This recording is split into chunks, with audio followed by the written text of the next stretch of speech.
మా సీతక్క అందరిని ఆహ్వానించింది.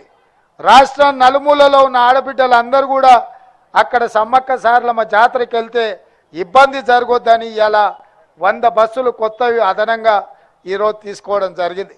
శ్రీశైలం పుణ్యక్షేత్రం పోవడానికి కూడా 10 బస్సులు పెట్టడం జరిగింది.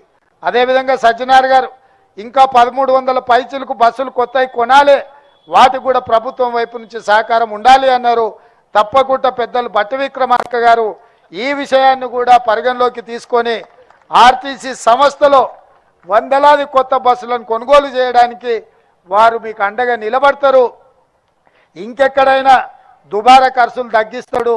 నా తెలుసు వారు రోసయ్య గారి నుంచి నేర్చుకున్నారు. రూపాయి కూడబెట్టేది గల్లపెట్టెలో దాచిపెట్టి నిజంగా అవసరమైనప్పుడు మన ఇళ్ళల్లో అప్పుడప్పుడు గల్లబుడ్డి ఉంటుంది, కొంచెం ఏమన్నా ఉంటే అందులో వేస్తాం. నిజంగా మనకు అవసరం వచ్చినప్పుడు గల్లబుడ్డి వాళ్ళకొట్టి అందులో ఉన్న నగదు తీసుకుంటాం.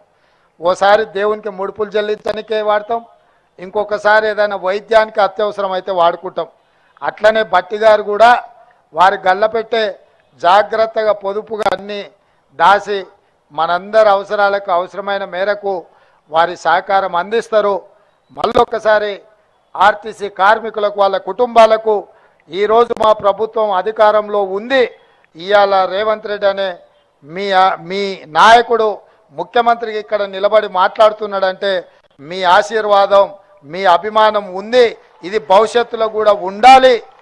ఎందుకంటే మీరు వేరు మేము వేరు కాదు, మనందరం ఈ రాష్ట్రాన్ని అభివృద్ధి పదం వైపు నడిపించుకునే వాళ్ళం.